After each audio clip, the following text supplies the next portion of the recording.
Baiklah, Assalamualaikum warahmatullahi wabarakatuh. Perkenalkan, nama saya Ulia dengan NIM 2311087. Di sini saya akan memenuhi tugas UAS yang diampuh oleh Ibu Utin. Langsung saja, yaitu yang pertama, analisis inovasi dalam kurikulum. Kurikulum Deep Learning menekankan pada pemahaman konsep secara mendalam, penguasaan kompetensi serta keterlibatan aktif siswa dalam proses pembelajaran.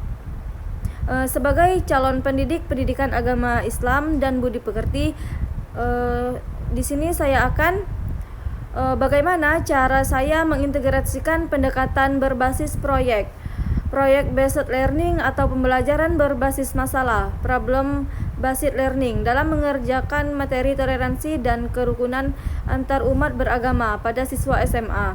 Baiklah, di sini saya akan menjelaskan inovasi budi. Yang tahap pertama yaitu perencanaan. Menentukan tujuan pembelajaran yang ingin dicapai, yaitu meningkatkan pemahaman siswa tentang toleransi dan kerukunan antar umat beragama. Mengidentifikasi sumber daya yang dibutuhkan seperti buku, artikel, video, dan lain sebagainya.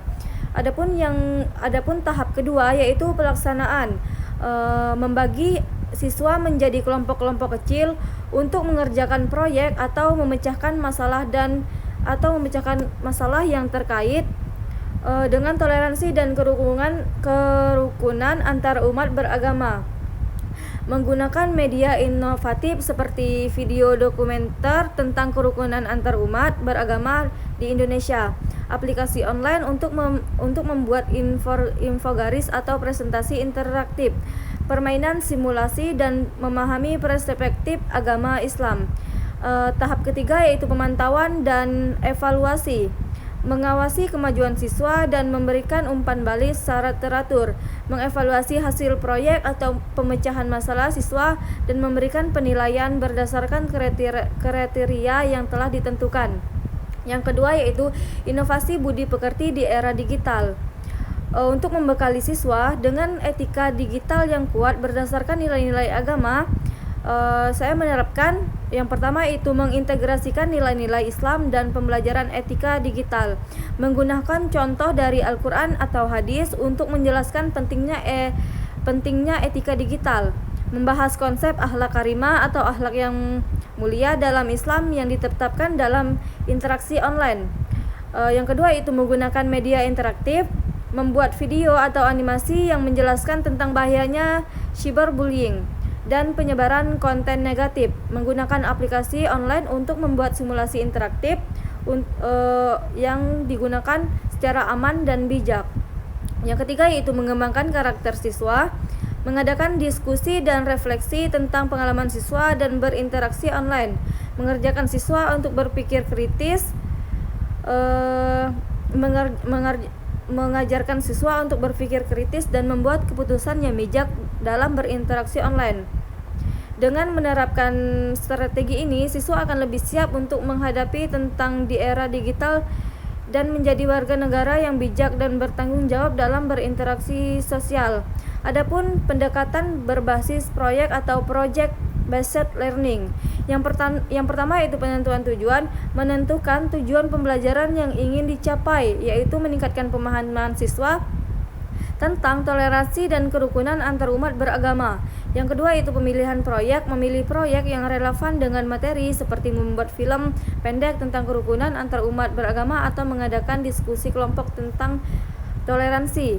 Yang ketiga yaitu pembentukan kelompok, membuat kelompok siswa untuk bekerja sama dalam proyek, pengawasan dan bimbingan, mengawasi dan membimbing siswa dalam proses pengerjaan proyek. Yang kelima yaitu presentasi, mempresentasikan hasil proyek di depan kelas dan lain sebagainya. Adapun pendekatan pembelajaran berbasis masalah atau problem based learning. Yang pertama penentuan masalah, menentukan masalah yang relevan dalam materi seperti bagaimana meningkatkan toleransi antar umat beragama di sekolah. Yang kedua, pembentukan kelompok, membentuk kelompok siswa untuk bekerja sama dalam menyelesaikan masalah. Yang ketiga, analisis masalah, menganalisis masalah dan mencari solusi. Yang keempat, pengawasan dan bimbingan, mengawasi dan membimbing siswa dalam proses pengerjaan. Yang kelima, presentasi. Adapun media inovatif seperti film pendek, diskusi kelompok, dan presentasi digital. Adapun inovasi budi pekerti di era digital, pendidikan etika digital mengajarkan etika digital kepada siswa seperti tidak melakukan cyberbullying dan tidak menyebarkan konten negatif. Penggunaan media sosial, menggunakan media sosial sebagai sarana pembelajaran untuk mengerjakan siswa tentang etika digital. Proyek diskusi kelompok, mengadakan diskusi kelompok tentang etika digital dan bagaimana menggunakan dengan bijak. Proyek kreativitas, mengadakan proyek kreativitas yang terkait dengan etika digital seperti membuat video tentang etika digital. Adapun yang terakhir yaitu kerjasama dengan orang tua.